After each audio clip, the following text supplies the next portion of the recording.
Governor Gavahab, Deputy Governor Dan, our officer in charge, Mr. Masuri Ikwa, our Monetary Policy Committee members, the Executive Director of the FIC, Mr. Brian Iseb, management and staff of the Bank of Namibia, members of the media, distinguished invited guests, ladies and gentlemen, good morning. This is a very quiet good morning. I could barely hear anything. Good morning. Welcome to the Monetary Policy Announcement for August 2024. We are delighted to welcome our media practitioners and wish to thank you for honoring our invitation to join us today. We also wish to extend a warm welcome to our online viewers and those tuning in to the broadcast coming to you live from the Bank of Namibia auditorium. Over the past 2 days, the Monetary Policy Committee, chaired by the Governor of the Bank of Namibia, convened to discuss and determine the appropriate monetary policy stance for the country for the next 2 months. A decision was reached yesterday, and the Governor will announce and unpack it shortly.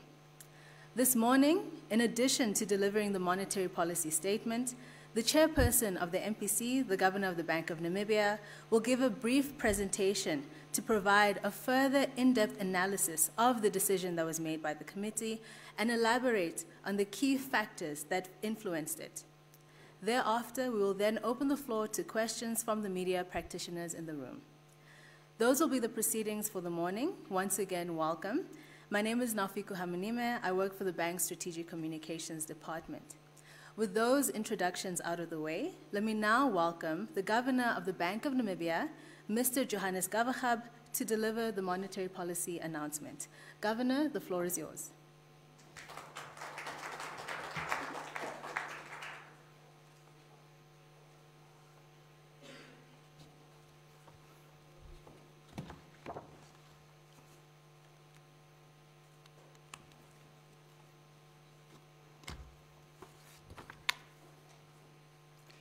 Director of Ceremonies, members of the MPC, colleagues, those who are following us in the room and online, good morning and welcome.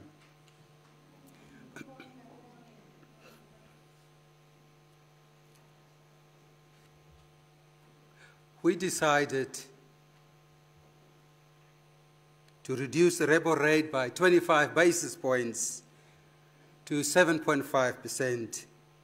to continue supporting the domestic economy while simultaneously safeguarding the peg between the Namibia dollar and the South African rand. The decision was made following a comprehensive review of domestic, regional, and international developments. Let us consider recent economic developments in Namibia. The Namibian economy recovery continued during the first 6 months of 2024, although growth is forecast to decelerate for 2024 as a whole. Inflation continued to moderate while the growth in private sector credit extension remained subdued. The merchandise trade deficit widened further while the stock of international reserves remained sufficient to support the currency peg and meet the country's international financial obligations. Domestic economic activity rose during the first half of 2024 relative to the same period in 2023. However, growth is expected to slow in 2024. While the increase in economic activity during the first half of the year was broad-based, it primarily emanated from the mining, electricity generation, wholesale and retail trade, tourism, communication, and transport sectors, as well as the livestock marketing subsector.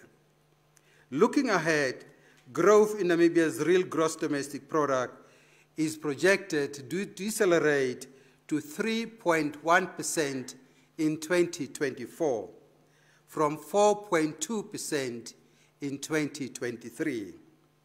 This revised projected growth is 0.6 percentage point lower than the forecast at the previous MPC meeting. The slower growth is anticipated to be mainly driven by a slowdown in the primary industry, partly reflecting the prevailing drought conditions. Risk to the domestic economy, stemming from both external and domestic factors, have remained broadly unchanged since the previous MPC meeting. The external risks include unduly tight global monetary policies, disruptive geopolitical tensions and conflicts, as well as geoeconomic fragmentation. Mounting unfavorable developments in the international natural diamond market present an additional adverse external risk to domestic growth. Internal risks remain the persistent drought conditions and water supply interruptions, particularly at the coastal towns. Domestic inflationary pressures have continued to ease year to date. On average, inflation slowed to 4.8% during the first 7 months of 2024, from 6.2% recorded during the same period in 2023. The disinflation continued to be primarily driven by a relatively lower average food inflation. Since the last MPC meeting, inflation eased from 4.9% in May to 4.6% in both June and July 2024, mainly reflected in the categories of alcoholic beverages, tobacco, and transport. Going forward, the forecasts of average inflation for 2024 and 2025 have been revised downwards to 4.7% and 4.4% respectively, compared to previous projections of 4.9% and 4.5%. The downward revision to the inflation forecast is attributed to the appreciation of the Namibia dollar and the moderation in crude oil prices. Since the previous MPC meeting, annual growth in private sector credit extension has exhibited some volatility while remaining subdued. Private sector credit extension growth rose from 1.6% in April 2024 to 3.2% in May 2024, before falling to 1.8% in June 2024. Meanwhile, the growth in private sector credit extension slowed to 2% during the first half of 2024, compared to 2.8% recorded in the corresponding period in 2023. Overall, PSC growth continues to be restrained by tight lending conditions amid eroded real incomes and a restrictive monetary policy. Namibia's merchandise trade deficit widened to 19.9 billion Namibian dollars during the first half of 2024, compared to 12.3 billion in the same period in 2023. The wider trade deficit was primarily underpinned by high import payments in the categories of machinery, equipment, and base metals, largely due to increased exploration activities. The higher deficit was further exacerbated by a decline in export receipts attributable to lower diamond exports, largely reflecting the depressed diamond prices. The stock of international reserves as at the 31st of July 2024 stood at 60.8 billion Namibian dollar, higher than the level of 55.6 billion recorded on the 31st of May 2024, mainly due to higher SACU receipts. This most recent level translates to an estimated import cover of 4.1 months, remaining adequate to sustain the currency peg between the Namibia dollar and the South African rand and meet the country's international financial obligations. Let's then consider the global picture. Global economic activity continued on a gradual expansion path during the second quarter of 2024, with growth expected to remain broadly stable in 2024 and 2025. While inflation recently exhibited a mixed picture, it is significantly lower than a year earlier. The monetary policy easing cycle has commenced, even though most monitored central banks continued to exercise caution regarding interest rate reductions. Global economic activity has demonstrated resilience since the last MPC meeting, partly due to improved global trade, easing financial conditions, and relatively lower inflation. Available second quarter output data indicates that growth improved in the United States and the euro area, but moderated in China. Going forward, the International Monetary Fund projects a broadly stable global economy, with growth moderating from 3.3% in 2023 to 3.2% in 2024, before edging up slightly to 3.3% in 2025. The 2025 forecast represents a modest upward revision of 0.1 percentage point compared to the April 2024 projection. Prices of most key commodities have declined since the last MPC meeting. Diamond prices continue to trend downwards on the back of weaker global demand, especially in the United States and China. Zinc and copper prices also fell, driven by weaker demand from China and higher global inventories, respectively.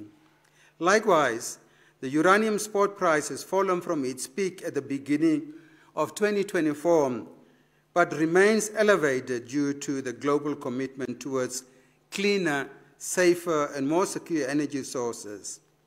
Conversely, the price of gold continued to rise, supported by safe haven demand. The price of Brent crude oil rose up to early July 2024, partly due to supply cuts by the Organization of Petroleum Exporting Countries and heightened tensions in the Middle East. Most recently, however, the price of Brent crude oil fluctuated downwards to levels slightly below those at the time of the previous MPC meeting. Food prices, as measured by the United Nations Food and Agricultural Organization Food Price Index, ticked up in July 2024.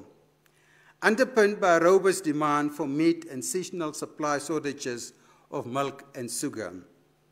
Global equity markets generally trended upwards in the first 4 weeks after the previous MPC meeting. Excuse me. But some key equity markets then experienced significant pullback since the middle of July 2024. Driven by valuation concerns, profit-taking, particularly from big technology companies, softer economic data, and divergent monetary policies, some key equity markets experienced steep declines during the first week of August 2024, but recovered some of the lost ground thereafter. The volatility of key bond and equity markets also rose sharply over the same period, reflecting high economic uncertainty and geopolitical tensions. Trends in global inflation have been mixed since the June 2024 MPC meeting. In the advanced economies, inflation remained steady in the United Kingdom, the euro area, and Japan, while it declined in the United States. Among the monitored emerging markets and developing economies, inflation rose in Brazil, China, and Russia, but receded in India and South Africa. Global inflation is, however, generally cooling off compared to 2023 and is expected to continue its downward trajectory in 2024 and in 2025. The pace of disinflation is now anticipated to moderate over the forecast horizon due to the expected persistent service price inflation, particularly in the advanced economies. Most monitored central banks have continued to remain cautious about cutting policy rates, primarily due to lingering inflation. But the monetary policy easing cycle has started in some monitored economies. The Bank of England and the People's Bank of China have recently cut rates following the ECB earlier on, while the Bank of Japan and the Bank of Russia raised policy rates at their latest monetary policy meetings. So what is our monetary policy stance? The MPC observed that despite the gradual global disinflation, most monitored central banks have remained restrictive, even though some have taken the first step in easing monetary policy. In Namibia, economic activity remained on a recovery path, but with a lower growth rate forecast for 2024, in part due to drought-induced setbacks. There has been a welcome slowdown in inflation. Private sector credit extension has been weak for a protracted period, and the domestic economy in aggregate was also deemed in need of essential support. With inflation and inflation expectations slowing and nominal interest rates unchanged, real interest rates have increased, thereby signaling an effective tightening of monetary policy. International reserves remain adequate, have in fact increased further. Considering these factors, the MPC felt that a moderate easing of monetary policy was warranted. Consequently, the MPC decided to reduce the repo rate by 25 basis points to 7.5%. Commercial banks are accordingly expected to reduce the lending rates by 25 basis points and to speedily transmit the interest relief to borrowers. The bank's prime lending rate will therefore decline from 11.5% to 11.25%. This policy stance will continue to support domestic economic activity and safeguard the one-to-one link between the Namibia dollar and the South African rand, supported by the adequate stock of international reserves. The MPC has the view that as the monetary policy cycle progresses, easing cycle progresses, the margin between the repo rates of the Bank of Namibia and the South African Reserve Bank will again narrow. Thank you for listening. This time around, I've been requested that some colleagues actually would like to get the statement in a language that they understand properly. So please bear with me so that we can do a presentation that hopefully will give a bit of color on some key developments, on the decision, on how the economy is performing. And if you see it as a duplication, please bear with me, because some of our colleagues are saying we need a little bit understanding in a layman's language what you have decided. So here's our attempt to give a bit of color and try and communicate to all people that are following us online. What did we decide today? We reduced the repo rate by 25 basis points to 7.5%. We still understand that interest rates remain high, but we remain focused on our mandate. Our mandate is to ensure that inflation stays low and that the value of the Namibian currency is protected. Over the past 18 months, we had a restrictive monetary policy, and that was put downward pressure on inflation. And you could see that inflation is coming down from the numbers that I've quoted. We'll give a little bit of more numbers later. At a high level, we're trying to summarize what we have decided. How is the Namibian economy performing at a very high level? Real gross domestic product growth is expected to slow. We said we are doing well over the past 6-8 months, but the growth rate is slowing down. So the economy needs some support. So that's quite important. Many people are saying, but you are saying over the past 6-7 months, the economic growth activity is doing well. But the growth rate is actually slowing, and we're actually forecasting growth for 2024 as a whole to be lower, and I'll provide you some figures later. Our diamond industry is not doing well. We'll get into the reasons for that later. Our construction sector continues to struggle, but it should pick up this year on the back of two big things. One, the development budget that was approved by the Minister of Finance of 12.6 billion Namibian dollars. Some new mines that are starting up is going to help, and there are some exploration activities that's also going to help with some construction. Let's look at the Namibian underlying inflation and try and understand why we need to get a handle on this. Our mandate is to make sure that the prices don't run out of control.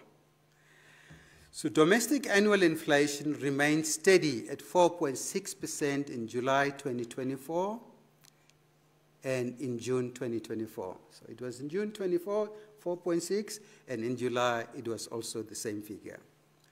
The biggest contributors were food and non-alcoholic beverages, about 1%, alcoholic beverages and tobacco, housing, water, electricity, gas, and a reduction in transport.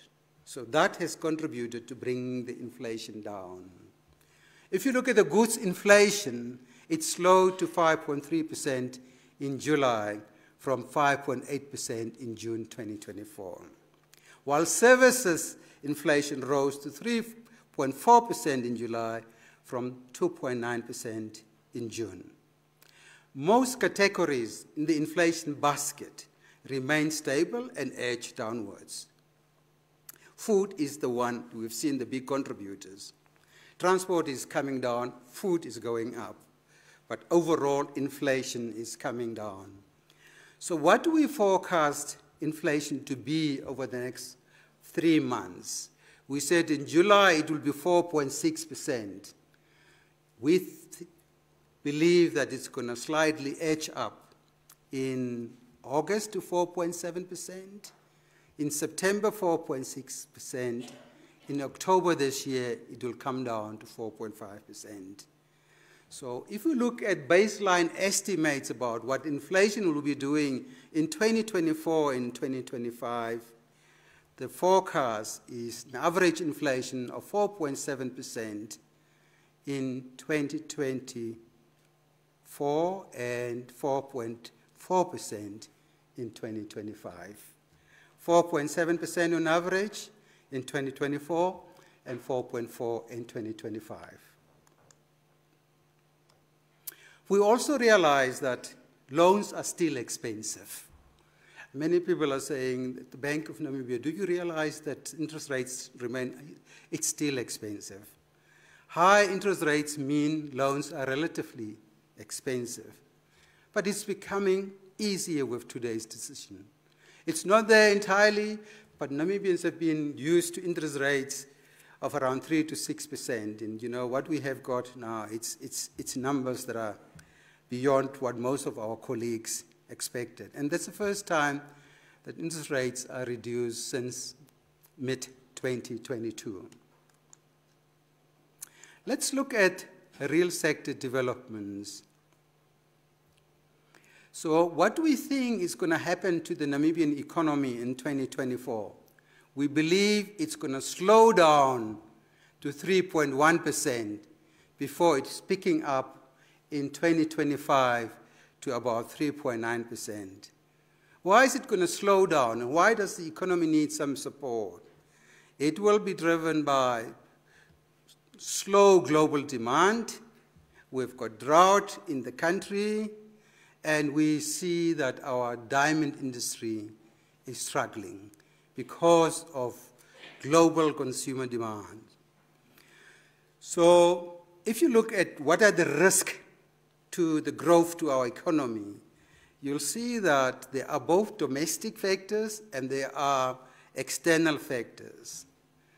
And the mounting geopolitical tensions in the Middle East, we see what is happening in Gaza, what's happening in that part of the world in the Middle East.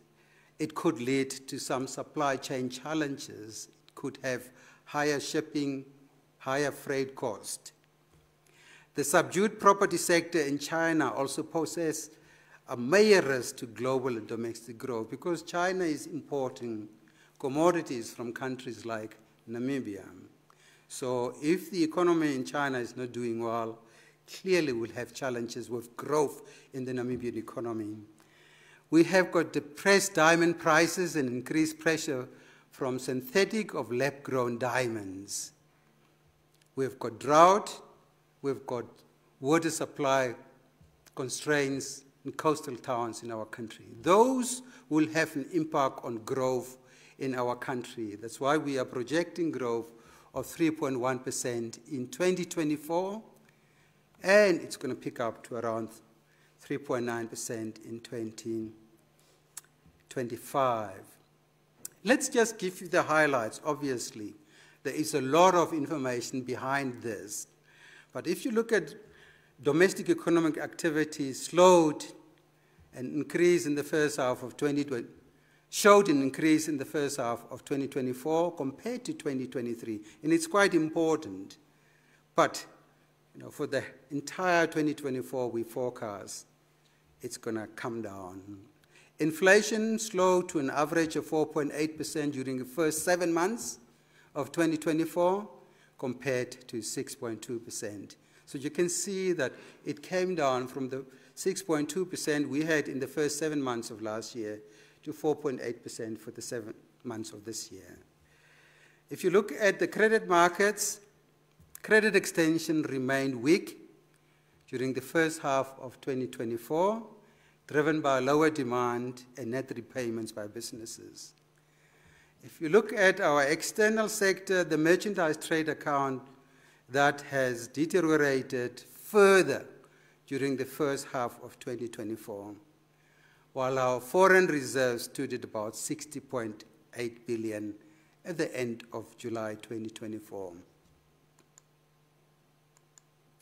Our research colleagues have actually come up with quite important themes this time around, which I think is quite important that we need to share with our colleagues.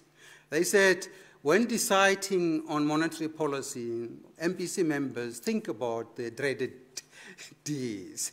And these are what they have put out there for us to understand. On the diamond market, we are experiencing challenges, and there is a protracted recovery in diamond, and the demand and high inventories in the midstream.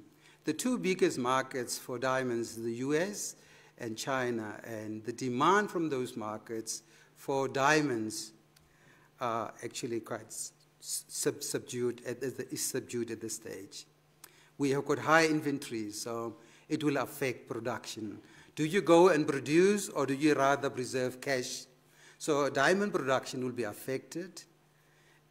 Taxes to government will be affected. That's coming from diamonds, and export revenue will be affected. On the drought, we know we're going through a difficult time. The president has declared drought as a national disaster in May this year, and the impact is becoming pronounced. We've got poor harvest, we've got poor grazing conditions. Our dam levels are very low. I'll put up a picture now so that you can see how dam levels are looking. And food insecure households have increased. The number of people that are food insecure have increased. On the disposable income side, we need to understand that although inflation has eased, prices remain elevated. And that's a big distinction. People say, you have decided to bring it down to support us, but the prices remain elevated. We agree with you. If we don't do anything to help you, maybe it's going to be more difficult or more challenging. High interest rates resulting in high debt service costs for households, negatively impacting credit uptake. On the positive side, there's quite a lot of relief measures that has come up. We know that the Minister of Finance have announced some tax relief. The old age grants have been increased, although not to the level that some people have expected. It's been done to assist the people in the country. Civil servants have received some salary increases. Repo rate is reduced to about by 25 basis points. So if you put all these together, some would argue and said, that could stimulate the economy and could have inflationary challenges. It's a big debate that we need to have around these. How do we assist people to go through this challenging time? The other D is the debt service cost. Debt service costs remained elevated. Debt remains elevated given the slowdown in gross domestic product. Redemption of maturing instruments between 24 and 25 is to increase public sector debt servicing. But there is a plan in terms of how to deal with government debt that I'm not concerned about at this stage. So quite a lot of activity that's happening in the uranium sector, apart from the diamond sector. Uranium output growth is projected to decrease to 3.6% from the previous 24.5% in 2023. But the long-term outlook for the market remains positive. The industry's future appears promising due to the following conditions. That's a rebound in uranium prices. That's a reopening of previously dormant mines. You know about Langenheinrich. You know about activities from Banneman, a Tango mine. There's a geodeep mine at Tumas mine. So a couple of activities happening in that space. There's also development of the new large-scale mines, the ones that I've mentioned, it's probably the big ones that's going to come up. The dam levels remain generally low because of drought. If you say the effects of drought is becoming pronounced, we can also see the big dams, those ones in red versus last year this time. The Hartab next to Marienthal is 9.5% full. One up next to Repo is about 38.5% full. Danville-Yun, 1.3. Ochivero, 3%. Nekerdal is 81% still. Korengap Dam remains at 100%. But overall, you can see the dam levels are very low. And we have got a number of people that have become more food insecure. Real turnover in the wholesale and retail trade sector, you could see that has improved for the first 6 months of this year to 7.5% compared to 4.6% in the same period last year. You can see Namibians are buying quite a lot of clothes still. If you look at what happens for the first 6 months of this year compared to the first 6 months of last year. Furniture, we also buy a lot of furniture. The first 6 months of this year, it's about 12.5% versus 1.7% last year, same period. The number of vehicles sold has declined. So we sold about 6,300 vehicles during the first half of this year, 6,300 new vehicles. And that's about 1.1% reduction or decline on the same period of last year. It's lower than last year. The reason that we understand is scarcity of some vehicles, affordability issues, the prices of vehicles become quite expensive. Interest rates are still high for us to pay back. So that's why you see a reduction in new vehicle sales in the country. Activity in the transport sector rose, driven by road and sea cargo volumes. You could see that overall cargo for the first 6 months of this year has increased by 9.2% versus 2.2%. Sea cargo has increased significantly, road cargo has increased significantly, but railway cargo, that has declined by about 19%. If you look at tourism activity continued also further during the period under review for both international and regional arrivals.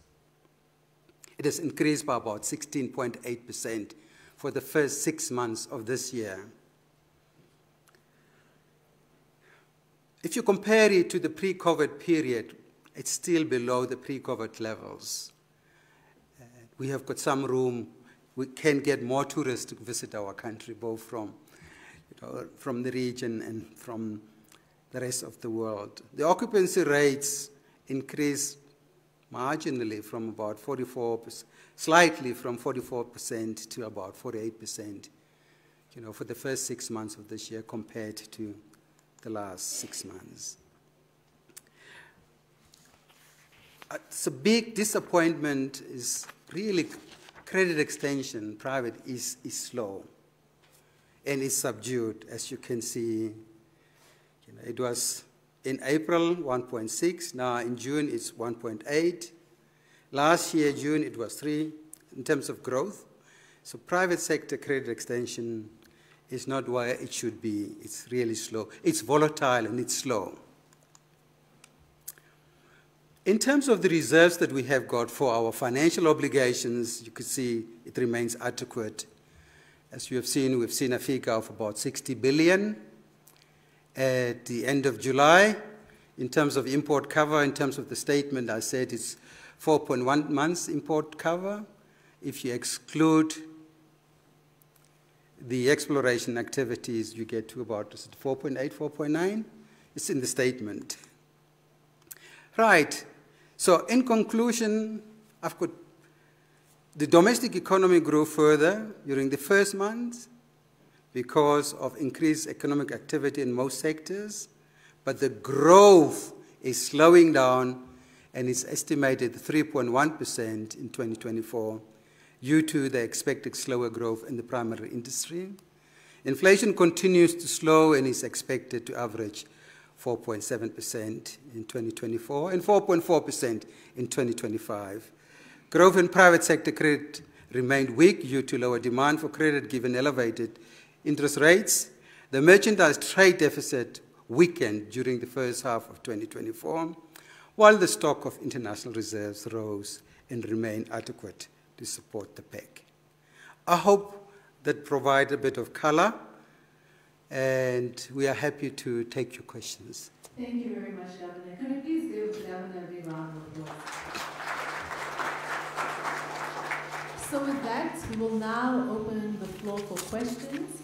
There are 2 microphones on either side of the room. Please make your way, and remember to state your name and also the organization that you represent before asking your question. So are there any questions in the room?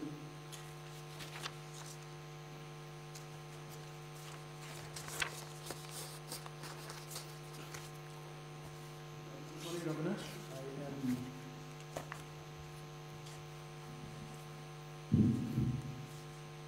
I'm Mokhane from Network Media Hub. Just want to know, the tax relief measures that were announced, do you expect them to drive inflation perhaps in the medium to long term? That's my first question. And then the second one is, you pointed out that you were not concerned about how government would, about government's ability to service its debt, despite high anticipated debt servicing. I'd just like you to elaborate more why you are on the side of just to explain that confidence you have in the government's ability to finance its debt. Thank you. Thank you very much. Please go ahead. Good morning, Governor. My name is Shania Lazarus. I'm a reporter at the Namibia newspaper. Could you just repeat your name? I didn't get it. Shania Lazarus. Oh, Shania Lazarus. Yes. I have quite a number of questions, so I'm not so sure if I should go through all 10 of them or if I should give the first 5. Yeah, no, just let's go with the first 5. All right. Just to start, so how did the members of the MPC actually come about the decision? Was it unanimous? Were some in agreement? Were some not in agreement? The second question is, you indicated that globally inflation is cooling down compared to 2023, and the bank is anticipating that inflation will range within the 4% region in the coming year. Maybe we are being a little bit too excited, but should we expect another repo rate cut maybe towards the end of the year? Number 3, you also indicated that there has been an increase in foreign reserves. Are these due to oil and the green hydrogen investments into the country? Number 4, how are non-performing loans? Has there been any recent updates on those? And also, while you're on that question, how much capital has left the country to South Africa since our differential basis points? Number 5, on the diamond sector, you did notice that, or you did mention that our diamond sector is not performing very well. What is your comment on the G7's decision, and is that the reason why our diamond sector is not performing very well? Those are the 5 questions, the first 5. Right, there's quite a lot, so let me try and attempt to answer these ones. Let me start with the easy ones. How did we vote? At the June MPC meeting, two MPC members preferred to reduce the rates in June, and 3 voted to increase it, or to keep it unchanged. Yesterday, we had 6 voting members, right? Was it 5? Yeah, 6. Nikki said 6. So 2 members voted to keep it unchanged. Let's get more data. There are quite a lot of pressures. The things that you are measuring, the tax relief that he's mentioning, it's going to stimulate inflation. Inflation you are forecasting is going to go from 4.6 to 4.7. Should you not get more information before we reduce rates? The argument was, that's 1 month. Overall, the forecast that we have got is that inflation will be coming down. So to answer your question, it was 2 members who voted to keep it unchanged, to get more information about the trajectory of inflation before we really move on to that. 4 members preferred to reduce the repo rate by 25 pips. Another cut this year, as we said, it's totally data dependent. We'll have to look at incoming data. We'll have to look at incoming financial data. We'll need to look at the underlying inflation figures. One of the reasons I've provided this presentation is for you to get an extent to which we go before we get to the decision. The inflation, both core, head inflation, goods, services, goods inflation, services inflation, we need to look at how inflation is evolving. We need to look at the risk before we decide. So we cannot really commit to a rate cut at the next meeting. Sanya. Reserves. What's the increase for our reserves, if that's correct? So our reserves, last meeting, we were about 55 or 57, and now it's about end of July, 60 billion, 60.8 billion, if I'm not wrong. If I'm wrong, you need to help me with the figures. Don't keep quiet. So the reason for that is largely 2 things. It's SACU receipts, and much higher SACU receipts. Dr. Johan actually said SACU receipts were averaging 5-6 billion. Quarterly now it's averaging around 7 billion a quarter. So that's a big contributing factor. And the second one is diamond sales. We've got quite a lot of good diamond sales this time around. NPLs, you'll pick up that one. If you look at the capital flight, let me look at capital flows. So you need to understand that liquidity in the Namibian economy remains quite at acceptable levels. The liquidity asset ratio coverage is about 20.6%, 20.6, that's a ratio, versus what we expect as 10 from a regulatory point of view. If you look at the year-to-date outflows, because of the interest rate differential, that's a figure that we have debated at length yesterday to see if you have got this interest rate differentials between South Africa and Namibia, what's the impact going to be on capital flows?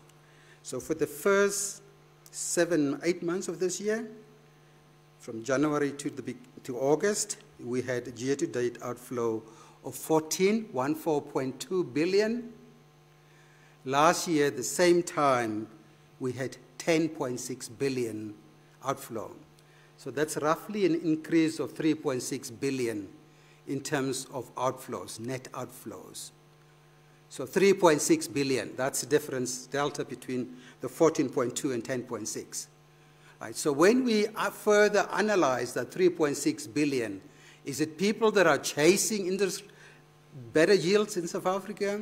We actually come to the conclusion that 3 billion of that 3.6 billion is more to pay for merchandises. We are still importing more than we are exporting.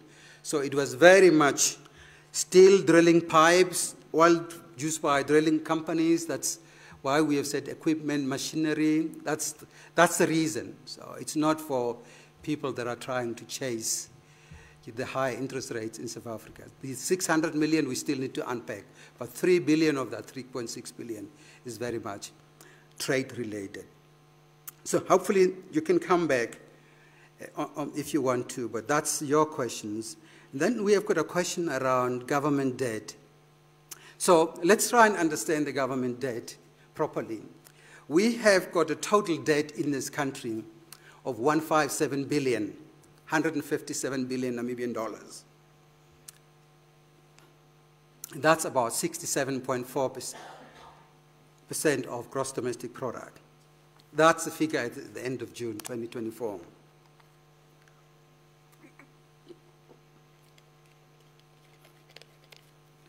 So 157 billion Namibian dollars total government debt. How much is domestic and how much of that is external? So 75% is domestic. That's about 119 billion. The external debt is about 38 billion. That's about 25%. So government has got 159 billion debt. The Bank of Namibia, we have got a sovereign debt management strategy. The way we manage it is by way of a sinking fund. The government has put up a sinking fund. Everybody is talking about the Euro bond and said, are we going to be able to pay back this Euro bond? There's a sinking fund, and we hope, and this is what the Minister of Finance have announced, that 500 of the 750 million we owe, we're probably going to have enough provision in the sinking fund of 500 million US dollars. So far, we have got 353 million. Was it 338 or 353? Nick, what's the number? 338 million. 338 that we'll have US dollars. So I'm not so concerned. So when we get to November next year, we'll probably have more than that 500 million US dollars in the sinking fund. And the rest we can decide what we do at that stage. So there's a sinking fund that we have got, and the second thing, we have got a number of switch auctions where we could decide to switch some of the maturing debt. So that's why I'm not so concerned about that, because the appetite and the demand for Namibian paper at this stage is quite good. If you look at, it's a very interesting figure that I've received yesterday. If you look at 10-year bond in Namibia versus South Africa, it's actually trading at levels that we have not seen. That is actually, our paper is more attractive at this stage in terms of the pricing that we are receiving. Hopefully we have covered that. Would the tax relief, how is it going to impact? Obviously, any tax relief is going to be more, hopefully, disposable income, and if you've got more money, hopefully you're going to spend more, and if you spend more, you know what's going to happen to inflation. So hopefully you got the point, right? Is it going to have a bigger impact in the forecast that we have got for this year? We don't believe at this stage it will. Shall we take the next round of questions? Mashania, can we give someone else and then you can come back? Apologies, Governor. There was also the question for Deputy Governor Dan on the NPLs. On the NPLs. Thank you very much, Governor, and thank you for the question. What we've observed for the last 3 months is that the NPLs are actually coming down. We recorded levels of 5.8% for the 3 months under review. And we've also rolled out intensified strategies. There's 4 critical strategies that we can further explain to you bilaterally that help us to manage our NPLs in the country. We must not forget that this is a high interest rate environment. There will be challenges in servicing debt, but we are actively managing risk with the banking sector. Thank you. Right, shall we take the next round? Just a brief one, Governor. I know I was already here, but something came to mind while you were talking about the sinking fund. The Velvicha Sovereign Wealth Fund, what is the value? What is the value in that fund currently? Thank you. Right, so now my colleagues need to correct me. So now they need to get down to to my underconscious. So we started off with 260 million. That's the seed capital, if I'm not mistaken. So the latest figure that we had is that fund has actually outperformed. And we had 400 and, what was it? 400 million. 440 million. So that's the latest figure that we had. That's all invested offshore. And the performance was, it has outperformed the benchmark. And there was no capital since the seed capital that's being put in, the 260 million. It's all investment returns that assisted us to get to the 440 million. Are there any other questions before Sanya goes ahead? Right. Governor, we have also received a question from our Twitter or our X platform. The comment says, I think this is the first time we have a 75 basis point differential with South Africa. Will there be a serious risk of outflows of capital for better yields across the border? Interesting times. Right. So we have got that, so let's go with Sanya. From your slides, you indicated that the inflation on goods is lowering, however, inflation on services is going up. So I wanted to find out what is driving inflation on services. I also wanted to find out if the Bank of Namibia did put into consideration, or you made estimates of what the effect of the current drought will be on the country's economic performance. Second last, I know that the president met with the central bank and all commercial banks in the country about 2 or 3 weeks ago. So one of the discussion points, or what came out of that meeting to our understanding, was the president did share sentiments that Namibians are suffering from high interest rates that the banks are charging. Now I wanted to find out if that was one of the reasons that contributed to the current repo rate change, or so basically cut. And the last one, Governor, maybe just on a lighter note, how do you perceive the cost of living in the country? For the general audience, of course, I was in a shop last week, and a pack of 500-gram grapes cost 99.99 cents, basically $100. It's ridiculous. So how do you just, as the central bank, how do you perceive the cost of living for ordinary Namibians? So that would be all my questions. All right, I'll farm out the service inflation question to Dr. Johan, and are there other questions?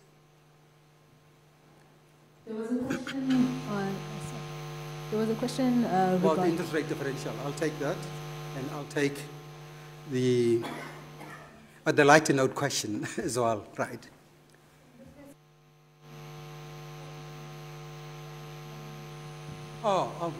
Clearly, so let me start with that. The Bank of Namibia is an independent institution. So since I've started taking up this job, I was not called by anyone in this country to say, this is what you need to do with interest rates. None.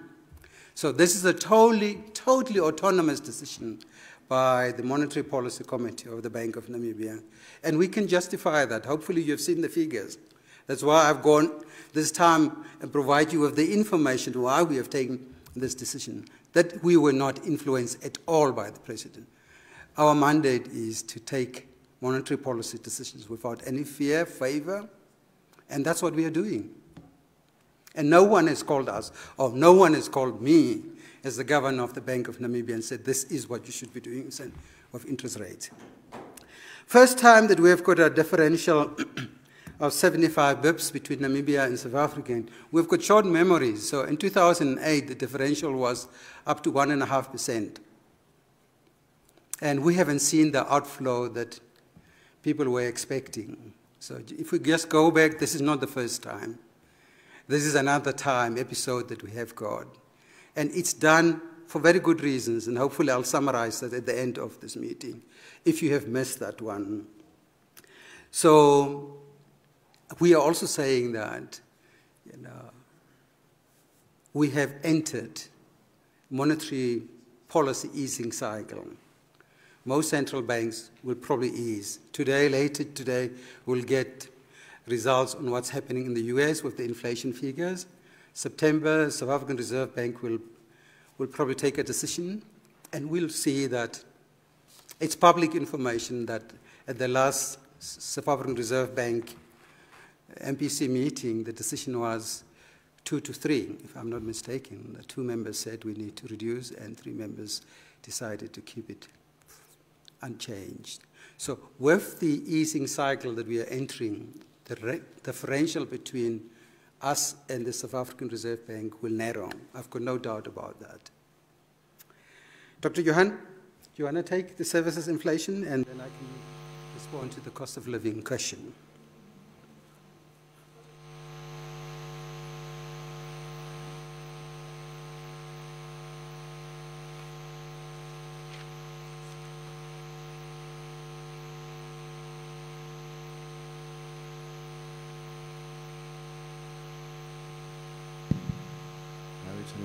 Thank you, Governor. The services inflation, of course, is important also in the sense that it's more domestically generated. For goods prices, there's a high import component, and therefore to look at how underlying inflation is performing, it's quite useful to look at services inflation. The services inflation has picked up a bit. Lots of it is housing related with rentals, but it is still quite tame. The services inflation remains quite a bit below headline inflation, and so we are happy that the internal generated part of the inflation process remains quite under control, which was then kind of reassuring to the Monetary Policy Committee. Thank you. Cost of living, so Ms. Lazarus, we said that prices remain elevated. So on a lighter note, that's probably my response to you. So we've seen that prices remain elevated. What we need to do is make sure that they don't run out of control. Right. Are there any other further questions? No further questions, Governor. Then let me try and just give you a summary of why we have decided, if you have missed it out. Probably some people are only joining now to follow us. Economic activity remained on a recovery path in Namibia, but with a lower growth rate forecast for 2024. We forecast the growth rate to come down from 4.2% to 3.1%. And that's partly because of the setbacks we have got with the drought.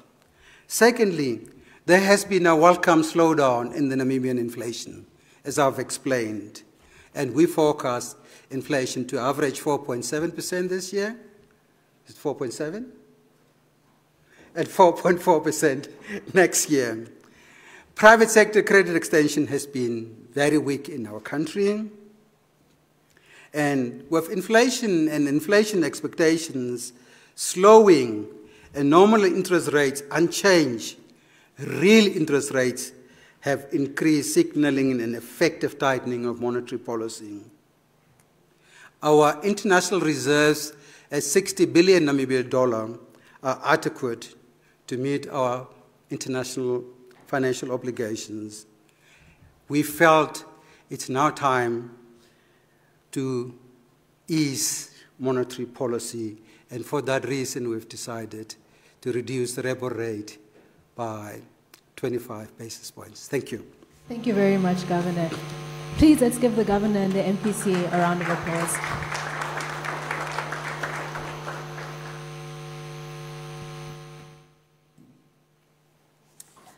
With that, we have now come to the end of our proceedings for the day.